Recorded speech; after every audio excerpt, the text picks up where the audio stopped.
my block popping. I ain't being modest. Beat the road up, Cali thuggin' straight mopping. Playboy top shot to stay in the drama. Cheese up your Benz, bullet holes polka dotted. All drip, stay saucy, boy, no pasta. Banked up, iced out, money bag problem. Hey, what's going on with everybody, man? I hope everybody's having a blessed day, being productive. And like I always say, it's one life, one chance. We only got one chance to do this right, so let's get it done. So I want to get into one of the topics that one of my subscribers asked me, because I think it's a real interesting topic. It's going to open up a lot of wounds that, I try to get rid of. And, sometimes we're always going to go through life with a lot of regrets. Sometimes we can't fix those regrets. We just got to learn from our mistakes and grow from them. But I like to keep them close in my mind and close at heart, because it's something that, I don't ever want to do again. And it's a part of life and a decision-making process that I don't even want to be a part of no more, because, when you live with that kind of regret, it's going to haunt you from time to time. But I guess this is my way of, venting it out, getting it off my chest, and plus answering a question from a subscriber. So with that being said, please subscribe if you haven't done so already. Hit the like button and always leave a comment. I read every comment every chance I get, and I like to respond in a timely fashion as best as possible. And continue to provide your guys' questions, and I'm going to provide my answers as best as possible when I get a chance, man. Your guys' questions alone have helped this YouTube channel grow. So with that being said, let's get into the topic.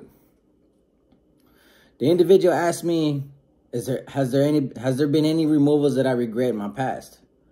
So I want to elaborate on a couple of them. The first one was in county jail. And the thing about it is, when you're in a pod functioning with Northerners, if you land in a cell with a Northerner, even if you don't gangbang, you're forced to function like one. The same way a resident was to be in a cell with a Sureño and a Southsider, he's going to follow certain rules and regulations and program a certain way in accordance to them. Same goes for us. You're actually going to follow our household policies. You're going to roll your mattress up just like us. You're going to program just like us. You may not have to participate in, removals and rides and education, but you will follow suit with the same guidelines and procedures that we have in store to protect our safety and security of our household. In county jail, I was on the upper COC. The homie Smiley from Goshen at the time, who was in there for a hot one at Jack in the Box on the opposition. He was the acting authority in charge. The regiment commander at the time was Sylvester Silver Gomez, who was on the streets, because Thumper from Tablas was on freeze and he was in Ad Seg, and the homie Yayo from Lindsay was our contact at the time, who let us know that he was placed on freeze by the big homies. So therefore, we were reaching out to the streets and conducting business, in Bob Wiley through Silver. An individual showed up, man, and he was actually just a regular paisa. And I understand around this time, back in the day, a lot of individuals that were claiming to be Sureños, sometimes if they wanted to hide their identity and what they claim, sometimes back in the day, they would say they were paisas, so they can prevent themselves from getting hurt, engaged upon. Not all of them. A lot of them actually banged and represent where they're from and weren't afraid to fight. So sometimes we had to take precautionary measures in the case of Sureño landed in our pod. But you can tell the difference. And this individual was actually just a regular paisa, didn't speak no English. They just put him in our pod because, the availability in the bed space. The homies try to shoot him a 7-on-7, which is like your name, your CDC number, date of birth, your charges, etc., etc. He didn't want to fill it out, and he returned it, saying he don't want no part of that. He's just a regular paisa. He's just in here for driving under the influence of, reckless driving. Smiley from Goshen decides to say, we're gonna put two SBs on him, and we're gonna sit him down on the benches in front of the TV every time he comes to the day room, like every other new arrival that's affiliated that says he's part of the northern faction, the northern population. But that concept shouldn't apply in this case, because he doesn't gangbang. He's our gente, but he's not really our people. He's not northern affiliated. So the paisa couldn't comprehend what we were trying to tell him. At that, the homie went about it the wrong way and put two individuals who didn't speak Spanish on an individual who spoke nothing but Spanish. And then they were like blocking him, and they were like barricading him, like trying to isolate him in his area, telling him like he can't move. And they had weapons on him. There was another hermano of mine named Menace from Dinuba who was going along with it. And I was trying to speak up, saying like, hey, bro, like he doesn't understand. First of all, you guys are not even communicating with this guy. Like, he doesn't know, for all he knows, you guys are infringing on his program. You guys are making it disturbing for him. He doesn't know what's going on, bro. You guys are scaring this individual. I go, why should we even care? Just read his paperwork, make sure he's in here for what he's in here for, and leave the paisa alone. Smiley was not in my vent, but he was 2 cells down, so he was communicating with me as fast as he could through the homie Bart from VCP, which we were in the vent together. So Bart kept relaying messages from Smiley, and Smiley's telling me to tell these individuals, man, stay on him. If he leaves that area, to engage on him. And I'm like, bro, this is like very uncalled for, bro. Like, just, we're going about this the wrong way. And then while the paisa tried to get up and take a shower, the homies were like pretty much following him, had the weapons in hand, basically telling him like he needs to sit down. They were standing in front of the shower, trying to push him back. They actually put hands on his chest, told him he needs to go sit back down on the benches, that he can't shower, that he can't get up, he can't use the phone call until we properly screen this individual. Now, I understand the policies and procedures when it comes to securing our environment, but it wasn't much that we needed to do to figure out what his charges were. As long as we figured out his charges, I mean, he was one man against a pod full of maybe 50, 60 Northerners. I doubt that even if he was to engage, pretty sure the homies would have took care of business. So he didn't pose a significant threat to the household. So the more I'm trying to combat the homie, pretty much sounding like we don't need to put SBs on him. We can have individuals watching him, you know, as observation posts. But this individual, you guys are scaring him, and he's reacting the way he's reacting because of that. So the more the paisa reacted and was being disobedient to what the homies were trying to enforce on him, was making it look like a security threat.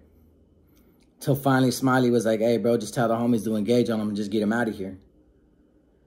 And it took me about 5 whole minutes until Bart was like, hey, Smiley wants to know what's going on. Did you get at the homies yet? And I was like, there was nothing I could do. My hands were tied. So I had to literally tell the household security at the time, the bottom tier security at that, to tell these individuals, man, go ahead and engage on them during daring recall. Well, the homies were kind of lagging it. They waited till the paisa got upstairs by his cell, and they jumped him. And when I mean they jumped him pretty bad. And there was supposed to be only a 2-on-1 to get rid of him, but 2 more homies jumped in, and they actually pushed him down the stairs. And I think I'm pretty sure the individual hurt his back because he laid there crying, a grown man crying, holding his back. The 4 homies got taken to the hole, and they had to actually bring a wheelchair for this paisa, and he got escorted out. Hated that situation because I honestly felt we could have went about it a different way. I honestly felt like they could have assigned somebody that could actually speak Spanish to relate them. Like, look, this is what we're doing. We're just trying to check your paperwork. We just want to make sure you're not a Sureño or opposition. You know, just comply with us. We'll take you to the shower, take you to the phone, escort you back to your cell for the next couple of days just to verify who you are. But instead, because what they deemed to be disobedient was just him trying to protect himself and being concerned about what was going on around him, and not being compliant because he didn't know nothing about the gang aspects. He's just a regular paisa off the streets. They victimized him. So I had to live with that. When it comes to Norteño politics, you know, insubordination are grounds for removal. That's what I got removed for. One of my charges was insubordination. And they frown upon that highly due to what it states in the bonds and what it states in the COC positions and what it states in general when it comes to respecting the authority in charge. All Norteños will acknowledge and respect the authority in charge. Bond number 8. You violate that bond, grounds for removal. So I thought that was a very unfortunate circumstance. Nobody wants to see that done to the people because paisa, Mexicano, Chicano, it's all the same people. I understand that we were just trying to secure our household, but still to victimize that individual that brutally and throw him down the stairs, I thought was faulty. And nobody got reprimanded for this repercussion. We sent 4 homies to the hole, probably pending charges, looking at more charges in court because they failed to communicate to this paisa what they were trying to do, what the sole purpose was. The next one is when I got to Delano Reception Center. It didn't take, I was there for about 4 to 5 months, but by the 2nd month, I became the authority in charge because the homie from Hollister wound up getting transferred to High Desert. So I wound up taking it over. There was another hermano who kind of outranked me from Madera, but he was remaining low-key. An individual showed up, older homie, And I mean real older homie, like his last prison term was like late 80s, early 90s. And he walked up to the facility as an NA and submitted the paperwork saying that he was a norteño.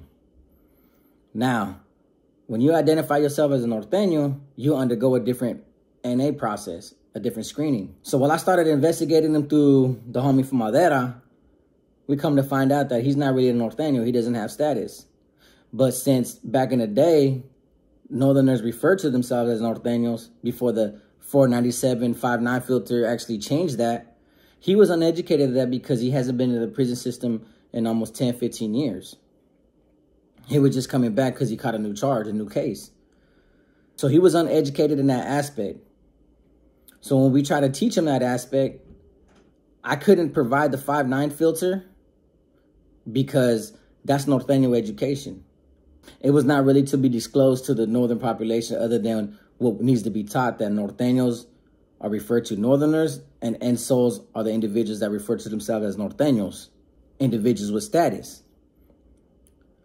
That's the basic, simplistic educational format we can actually provide to the northern population to teach them, like, man, you guys are referred to yourselves as northerners, plain and simple.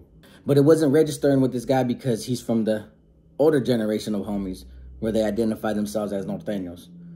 So he kept saying, like, nah, bro, I don't know what you're calling me. I'm not a northerner, I'm a norteño. Countless times during his NA process and the new arrival process, you have to comply at all times because that's one of those most strictest security measures that we have in place to make sure that individuals that we're clearing are in good standings and can properly function amongst our household.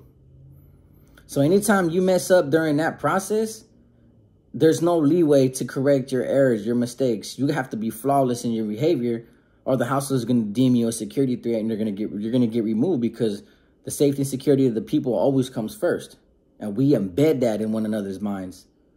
We embed that on the security blankets that we assign to these new arrivals, that if this individual flinches, if he seems like he's fidgety, if he seems like he's nervous, if this individual even shows any delicate sign of a security threat, engage on these individuals. And then we'll figure it out later. That's the sad reality of it. And through our educational screening and educational process, we teach people that when it comes to the NA process, whenever you go from one facility to another, make sure you're in full compliance of everything that they ask you for and everything that they ask from you. That way, once you get cleared, you can realize the severity and importance of the safety and security of our household. But this individual was failing to comply to the fact that just acknowledged that he was a regular northerner. He was going to program like a northerner. Because back then in the 80s and early 90s, they didn't have a lot of the rules like they have now. The household policies, the yard policies, the squad policies. Then you have educational policies. Then you have new implementations every time something comes up. And there wasn't a rule or a household to actually govern that decision-making and that kind of behavior. We create these new household implementations and we keep making additions after additions in order to make sure we're in a safe and secure environment. So there's so many rules to follow. But this individual couldn't comprehend none of this because he's been gone from the penal system for so long. So in about 2 weeks process, we kept telling him, like, bro, you're going to identify yourself as a northerner, you're going to comply with this new arrival policy. He was not having it. And trust me, you don't want to victimize your own people unless you really have to. That's something that you're taught within these leadership positions. Like, man, only when necessary, only when you deem it contrary to the people's safety and security. But when you're in these leadership positions and you don't make these executive decisions, these decision makings, not only rationally, but quick and effective, you lose your chances of ever upholding these leadership positions in the long run because people are going to see you as being indecisive. And there's no point of having status and upholding COC positions and high-ranking positions if you're an individual who can't make a decision when it's necessary. So I had to make that decision. But instead of putting weapons on this individual, what I did was I sent 2 bombers packed with paperwork to send to the back to reach contact with the carnales in the back because there was quite a few of them at the time. And they went to yard and they jumped this individual. The only thing is this individual was a lot older. So they hurt him a lot more as opposed to if they were jumping a youngster who can heal from his wounds. So they hurt this individual pretty badly. But what kind of saved my conscience a little bit is that my two bombers went to the back and were able to deliver the paperwork and then come back maybe about 2 weeks later because it was a regular simple battery.